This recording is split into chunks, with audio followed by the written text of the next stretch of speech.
O que é a endometriose?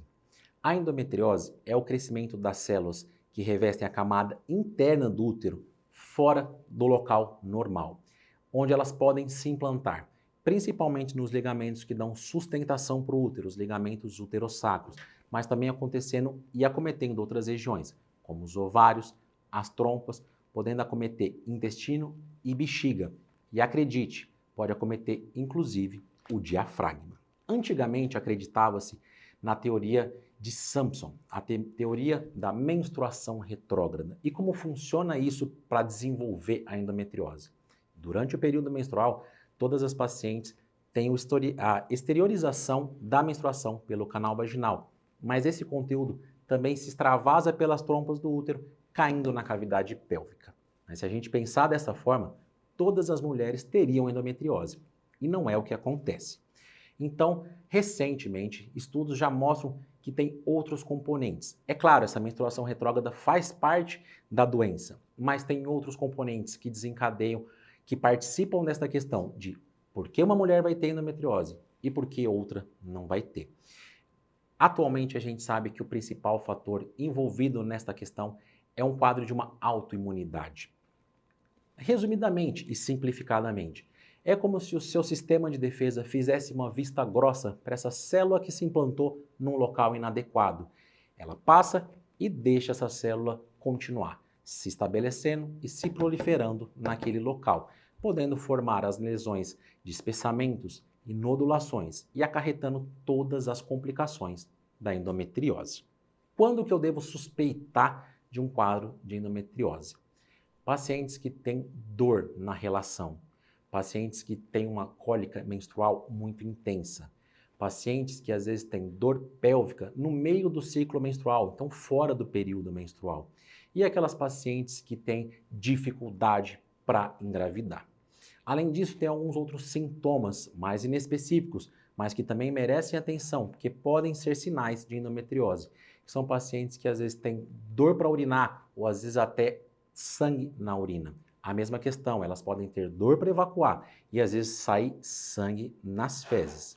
Como eu disse, acredite, como a endometriose pode acometer o diafragma por uma irritação do nervo frênico, essa paciente às vezes pode ter um sintoma de dor nos ombros por conta de um foco de endometriose naquele local.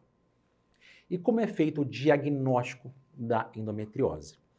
A endometriose ela pode ser feita com diagnóstico clínico. Às vezes a paciente tem lesões nodulares no canal vaginal que são identificadas geralmente com uma característica, geralmente umas lesões arroxeadas.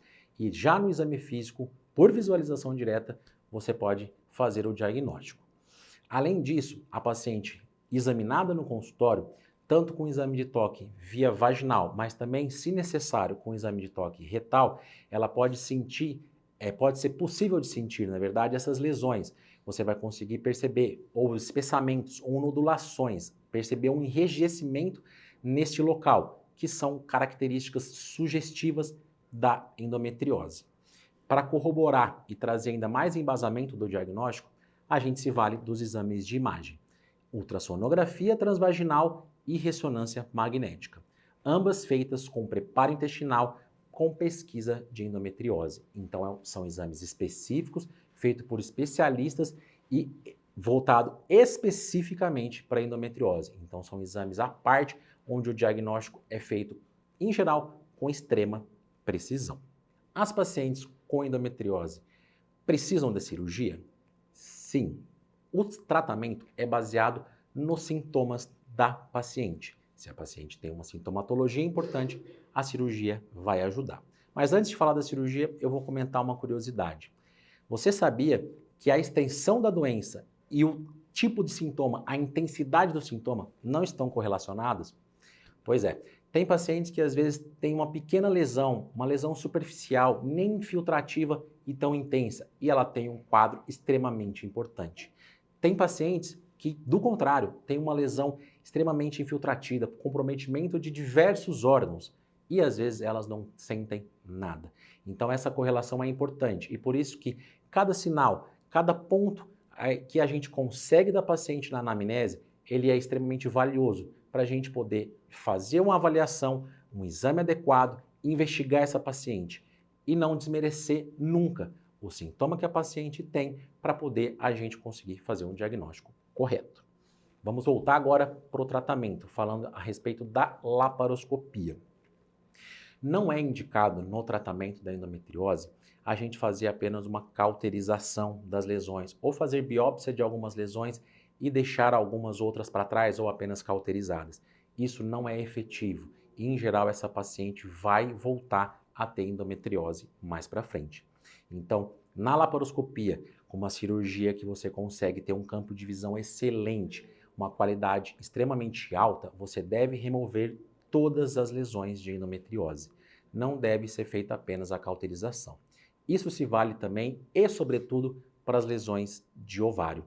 Paciente que tem um nódulo de ovário, chamados endometriomas, eles precisam ser removidos, removendo toda a cápsula do endometrioma. Se você apenas remover o conteúdo líquido dentro do cisto e deixar essa lesão com a cápsula lá, certamente essa lesão vai aparecer. Mas o tratamento cirúrgico, ele é a única opção? Não.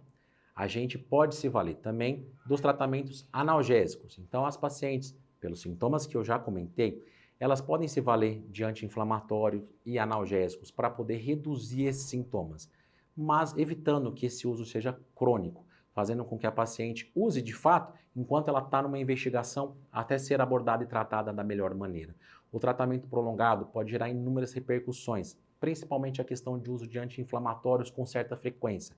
Eles geralmente são depurados via renal e a paciente que não se atentar a isso ou ela não receber um tratamento e uma avaliação adequada pode evoluir com complicações renais por um uso crônico dos anti-inflamatórios. Além disso, entramos na parte dos tratamentos hormonais. A paciente que às vezes tem uma endometriose leve, com lesões mínimas, ela pode se postergar a cirurgia e se valer do tratamento inicialmente hormonal. E ele pode ser feito de inúmeras formas. Pode ser feito com anticoncepcionais orais combinados. Lembre-se sempre que o ideal é que você não deixe a endometriose proliferar. Então você não deixe a menstruação acontecer. Você fazendo uso contínuo, você bloqueia a menstruação e você evita que essa paciente desenvolva novos focos ou que a doença já existente se prolifere. O tratamento pode ser feito também com progesteronas isolados, progestágenos, que são comprimidos de orais feitos também de uso contínuo, visando o mesmo objetivo, de bloqueio menstrual. Também valemos dos métodos dos DIUs, os dispositivos intrauterinos. Lembre-se que eles têm que ser os métodos hormonais. Os DIUs não hormonais não bloqueiam a menstruação, então essa paciente vai continuar menstruando e todo esse quadro clínico da paciente tende a ter uma evolução desfavorável. Com os DIUs, essa paciente tende a bloquear a menstruação e você consegue ser efetivo neste tratamento. Existe também os agonistas de GnRH, que agem lá na questão hormonal, entre hipotálamo e estímulo ovariano para a produção de estrogênio, e você bloqueia. Essas medicações têm validade, porém suas indicações elas devem ser individualizadas. Tem pacientes que merecem, tem pacientes que não. Então, tudo isso é decidido na consulta, baseado de fato em cada paciente. A endometriose é uma doença hormônio dependente, então o estrogênio, fazendo a função dele em todos os ciclos menstruais, faz a lesão aparecer e se proliferar. Então o tratamento é focado nisso. Você tem a parte hormonal e você tem a parte cirúrgica. Às vezes fazer uma única via e não resolver por completo, você vai estar fazendo um tratamento que não é o mais adequado para essa paciente. Para fechar, temos algumas curiosidades. A primeira, comentando em relação à parte que eu comentei de imunidade, o fator principal da teoria que faz essa doença se desenvolver. Hoje a gente sabe que isso tem muita importância, então a imunidade está correlacionada também com o fator genético. Isso traz a questão da parte genética de mostrar que uma paciente que tem parentes de primeiro grau, mãe ou irmãs com endometriose, tem uma chance 7 vezes mais aumentada de ter endometriose em comparação ao restante da população.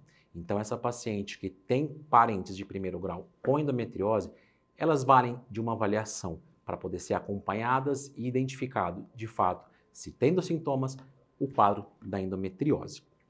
Além disso, pacientes que têm infertilidade ou a dificuldade para engravidar, elas podem ter endometriose, então essas pacientes devem ser avaliadas sempre. E qual que é o prejuízo que a endometriose traz para essas pacientes? A endometriose gera um microambiente inflamatório, um aumento da liberação de prostaglandinas, tanto no líquido peritoneal como no líquido que fica dentro do útero e dentro das trompas uterinas. Isso prejudica a qualidade dos óvulos formados, prejudica o transporte dos óvulos e também dos espermatozoides e prejudica a implantação tanto da fertilização espontânea como uma fertilização por reprodução assistida. Pacientes com endometriose leve têm pouca repercussão dessa alteração, por isso que nem sempre elas precisam ser operadas. Pacientes com endometriose mais avançada, profunda, essas pacientes precisam, pois essas repercussões desencadeadas pelo quadro da endometriose podem prejudicar o sucesso da taxa de gravidez. Se você quer ter acesso a este, mais conteúdos e mais atualizações, se inscreve aqui no nosso canal, me segue no Instagram, a gente vai estar aqui sempre. Eu estou aqui para te atualizar, para te informar e para cuidar de você.